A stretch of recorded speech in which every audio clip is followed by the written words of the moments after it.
bringing you the news and information you need from the people making a difference. This is Comcast Newsmakers. From the Oval Office inside the Truman Presidential Museum and Library, here's your host, Pete Grigsby. Thanks for joining us today. An exciting guest and familiar to many of you out there, especially from the state of Kansas.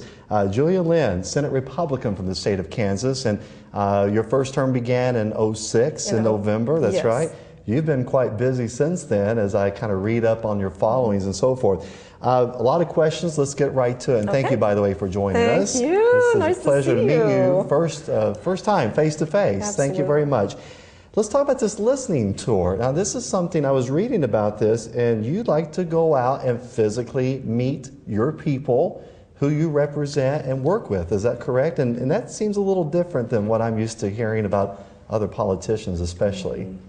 Well, I think that it's imperative for elected officials to get in front of their constituents. And one of the reasons why I wanted to do the listening tour is because we wanted to go into session with a very clear idea of what my constituents need and expect and want to see change, or maybe they want something implemented. And that's the way you find out. And, you know, during the campaign, we went over 5,000 doors, knocking door to door, and you just don't get a real good idea of what your constituents need unless you get in front of them. What kind of response do you get? I mean, first of all, I would be a little shocked to think that here's my elected official at my door. Do you get some puzzled looks, or are they mostly friendly? Do they voice their opinion? What happens? Well, all of the above. And of course, in my district, which is Olathe, Lenexa, DeSoto, the people are incredibly friendly.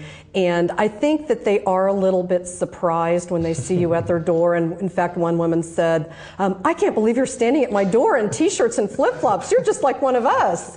So, and I said, well, exactly. And that's the way it should be. So are you getting, this helps you get a pulse of what's going on? I mean, we see about a lot that's going on with the country, the economy and so forth, but now you're seeing it firsthand, right? Especially in your own local area, in your district. Yes, and what I take away from it is these are real people with real families, with real struggles. You hear about those personally. One of the things that I do with my people is I make sure that they have my email address and my cell phone. And really? I get lots of constituent calls. People know that my door is open because that's the best way to represent your constituents. You have to have an open door policy. And I think people generally think that their elected officials are a little bit distant. And I'm sorry that that's that perception, and I'm trying to break through that. Great. That's a great idea, and I appreciate you doing that for the community. You've been very busy, not only since you started your term in 2006, but you've also just very recently vice chair, is that correct? Not one, but two. So we're talking about this, the Senate, is it Senate Committee or? Commerce. Oh, Commerce, I'm sorry, the Senate Commerce. Tell me about that. Yes. Well, Senate Commerce is the committee where our economic development issues are talked about, and we look at how we can keep Kansas competitive as we vie for companies that are wanting to do business here, or maybe they want to expand in the state. So we need to make sure that the incentives that we have in place are competitive, and it's just vital, especially with the down economy, that we keep a lot of those programs that we have in place that are actually working. Okay, and also quickly, you're also vice chair of the Senate Tax, right? In addition to the Commerce. Yes, and those two committees really go hand in hand because a lot of tax issues roll over into business issues, and our tax policy is important, the way we set that so that we're business friendly so we can create jobs. That is awesome. Good luck to you. I know you're very busy. Thank you. Thanks for being on. Thank you for joining us.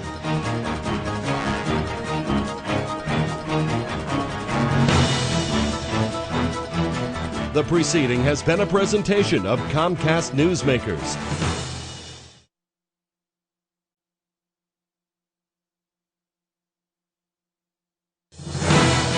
Bringing you the news and information you need from the people making a difference. This is Comcast Newsmakers.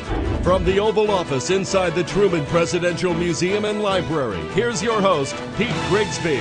Welcome to Newsmakers. I am Pete Grigsby, and another exciting guest again. You know, we love having you here because you're so informative Of course, I'm talking about Julie Lynn from the state of Kansas, Republican in the Senate.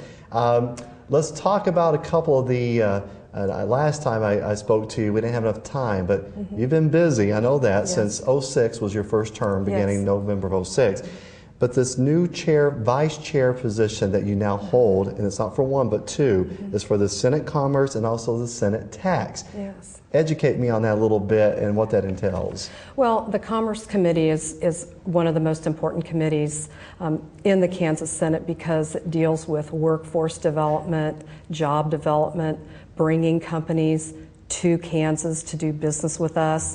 It's how we create tax base and tax revenue through job creation and business development. So it's very important that our policy that we set in commerce is competitive so that we can compete with other states and maintain and grow our own economy. So that sounds like to me it would take quite a bit of time to keep the pulse on everything, right? To really be looking at these numbers and how you compare to other states, as you said. Well, it does, and one thing that's exciting about it is when you get to testify in front of our committee, and we invite many different businesses to come in and testify, our bioscience people, KU Hospital, what they're doing there, the Cancer Center, those kinds of issues come before our committee, and so it's our job to evaluate what is really the greatest legislative policy piece that could come out of what these businesses are requesting. And what kind of picture are they painting for us? How competitive are we? What kind of challenges are they facing? What is it in the state's purview to do that could help them? Okay, and last time we spoke to you, you're very hands-on. You like to meet the people face to face, so you're getting a pretty good pulse of the community and what's happening, especially in Kansas. Your outlook for the budget of '09. I mean, I know you're getting feedback and you've got a lot to work on, but tell me about the budget plan. Our budget is in the kind of shape that most states' budgets are in, and actually is reflective of what's happening nationally. We have some economic challenges in our state, and in fact we're looking at least an $180 million shortfall for ending fiscal year '09. And what we look at is our consensus estimate, our revenues, and we try to estimate what those are going to be. And the last couple of months in November and December, our revenues have been down. So then what we have to do is project where we might be in April so that we can produce a budget, because by Constitution, we have to have a zero budget. We have to balance the budget. And in order to do that, since we have a $180 million shortfall, we have to be very, very careful. And one of the things that I'm going to be doing on Commerce and Tax is to make sure that we don't tax ourselves out of this and we don't cut our way out of this. What we need to do as a state, and the positive piece of this, is that we can innovate our way out of a very complicated and challenging economic situation. And really, that's what we're prepared to do. I believe that when you're in bad times, it's really more of an opportunity to look at what did we do wrong, how did we get here, and how can we go forward with what we have learned. And hopefully we'll see a lot of results of that later on this year. I think we will. Senator, thank you for joining us. That is Thank you. Newsmakers for now.